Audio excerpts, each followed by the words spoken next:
Bonjour, je reviens vers vous aujourd'hui pour la deuxième partie de ce que nous avons commencé concernant les armes du chrétien. Nous avons vu qu'il y a 4 des armes et nous avons commencé par l'arme numéro 1 et c'est la suite de l'arme numéro 1 concernant le nom de Jésus.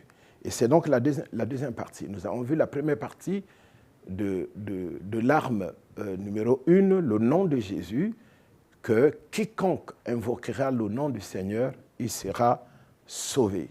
Donc, quiconque là est mis pour toute personne qui a la respiration, qui vit sur cette terre, peut invoquer le nom du Seigneur. Et même Ésaïe, le chapitre 56, le verset 6 dit « Et les étrangers qui s'attachent à l'Éternel pour le servir, pour aimer le nom de l'Éternel, ces étrangers-là, qui s'attachent à l'Éternel pour le servir, pour aimer le nom de l'Éternel, ces étrangers-là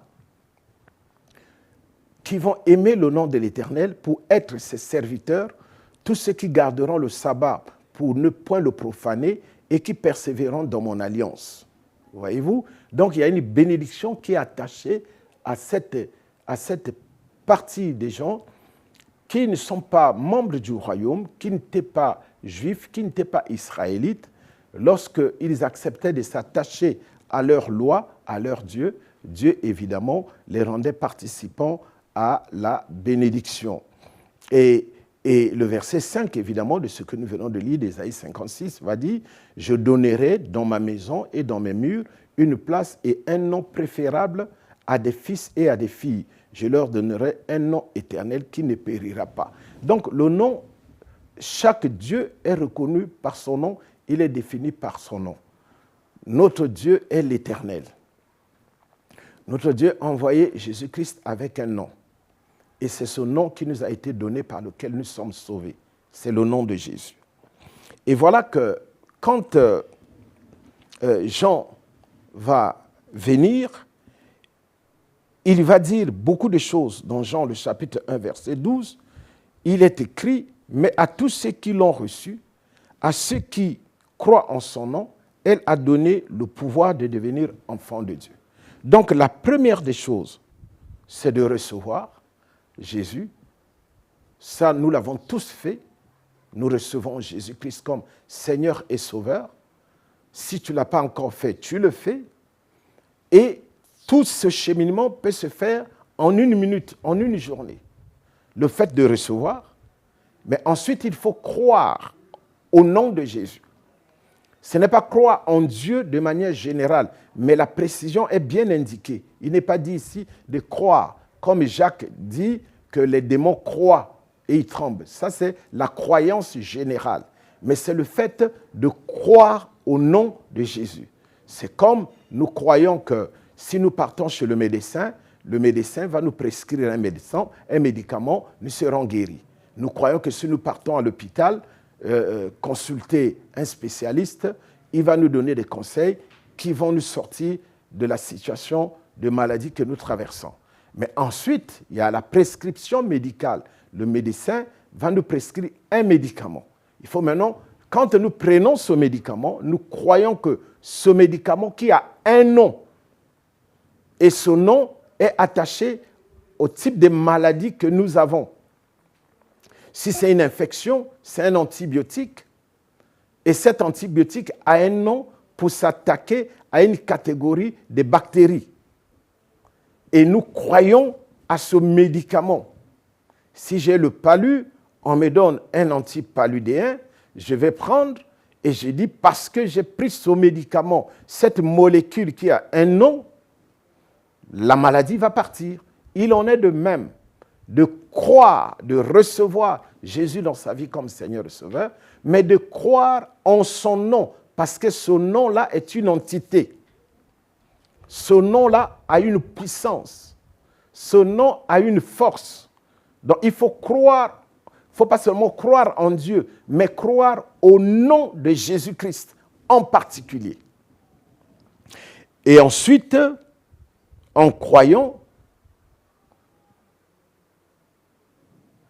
ce nom va vous donner le pouvoir Parce que ce nom a un pouvoir qui lui est attaché.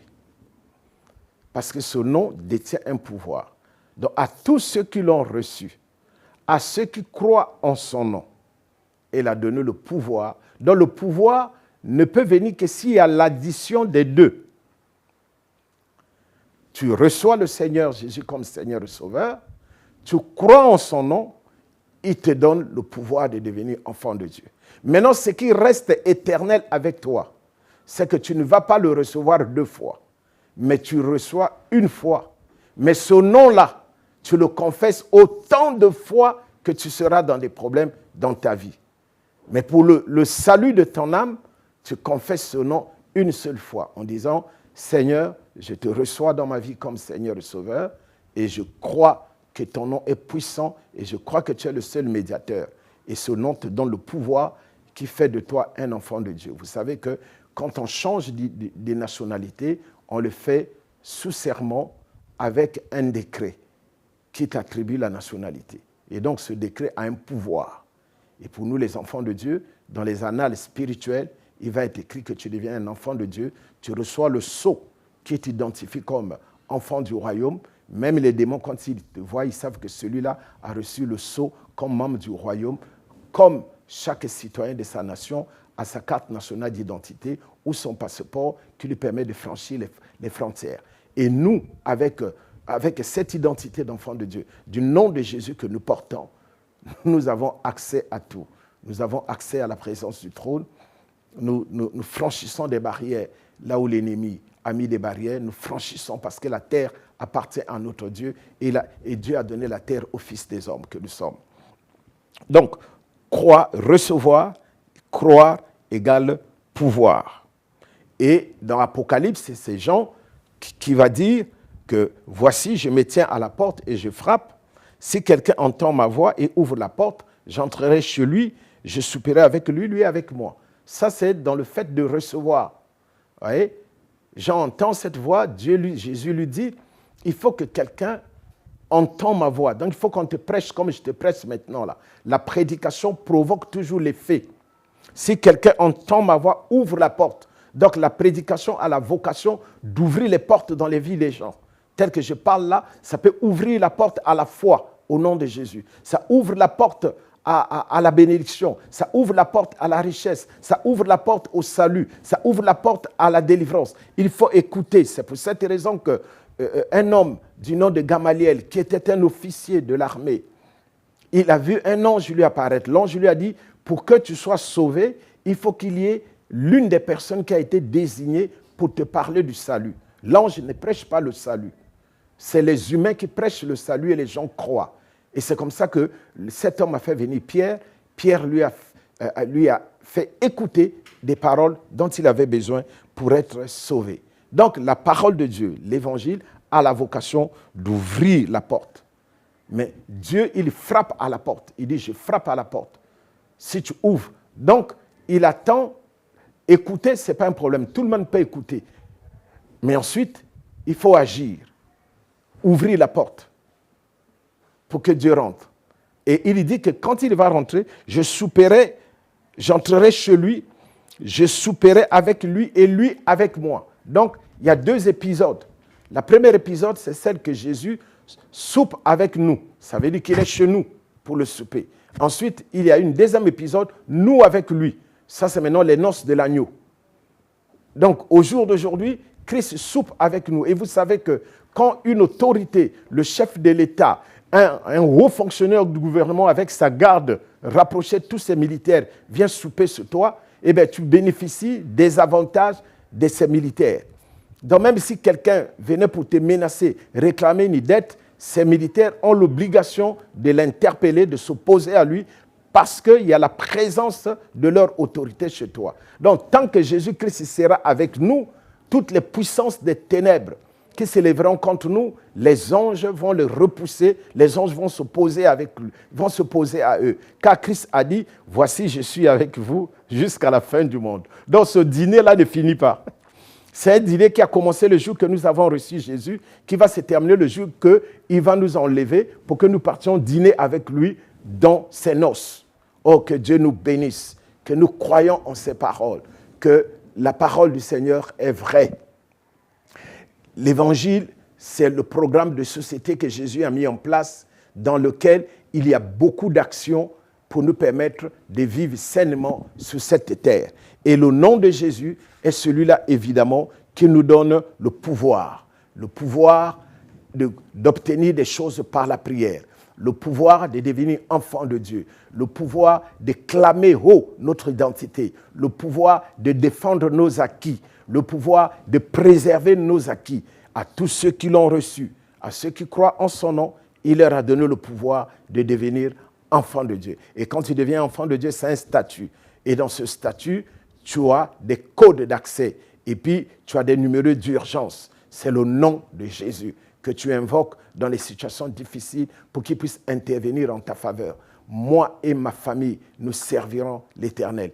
Quiconque invoquera le nom du Seigneur sera sauvé. Et tout ce que vous demanderez en mon nom, je le ferai. Là où 2 ou 3 sont réunis en son nom. Déjà, commencez par toi, tes enfants, ta femme, tes amis. Tant que tu ne seras pas seul, tu peux l'invoquer tout seul en entrant dans ta chambre, dans ta voiture, au chemin de l'école. Tu peux l'invoquer, il va le faire. Mais sache simplement que le nom de l'Éternel est une tour forte, comme nous l'avons lu, et le juste se réfugie et il se trouve en sécurité parce que tu es enfant de Dieu. Et maintenant, je vais prier pour toi. J'ai prié autrefois pour que le nom de Jésus, qui est le nom qui sauve des situations difficiles, le nom qui sauve des difficultés, le nom qui accorde la délivrance, le nom qui accorde la guérison. Et là, aujourd'hui, je vais prier parce que ce nom te donne le pouvoir. Ton nom, ce nom t'ouvre les portes lorsque tu as écouté l'Évangile. Ce nom t'ouvre les portes de la réussite, les portes du positionnement, les portes de l'efficacité, les portes, n'est-ce pas, de la réussite. Et ce nom est inégalable. Aucun autre nom ne peut destituer ce nom. Aucun nom ne peut prévaloir au-dessus de ce nom. Parce que le nom de Jésus est au-dessus de tous les noms. Après le nom de Jésus ou au-dessus du nom de Jésus, il n'y a pas un autre nom. Et c'est pour cette raison que ce nom est puissant et c'est le nom que Dieu t'a donné.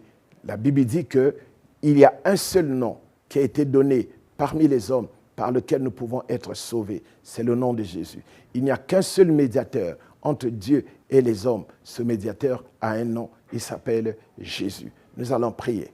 Seigneur, je te prie pour mon frère, ma sœur, qui m'a écouté après cette exhortation tirée de ce livre, Les secrets des prières exaucées, sur les armes du chrétien. Et nous avons vu pendant ces 2 épisodes l'arme principale qui est le nom de Jésus, le nom qui nous sauve, mais le nom aussi qui nous donne la puissance et l'autorité d'exercer, de manifester et d'afficher notre foi. Je te prie au nom puissant de Jésus. C'est pourquoi je prie pour que ce nom puisse ouvrir les portes de la réussite, ce nom puisse ouvrir les portes de la vie, ce nom puisse ouvrir les portes de la longévité, ce nom puisse ouvrir les portes de la réussite à l'école, ce nom puisse ouvrir les portes, Père, de celui qui va vendre, ce nom puisse ouvrir les portes des relations, des opportunités entre humains. Seigneur, étends ta main et manifeste ta gloire dans la vie de mon frère et ma sœur qui m'a écouté et qu'il rende témoignage en disant que Dieu m'a visité après cette prière au nom de Jésus. Amen.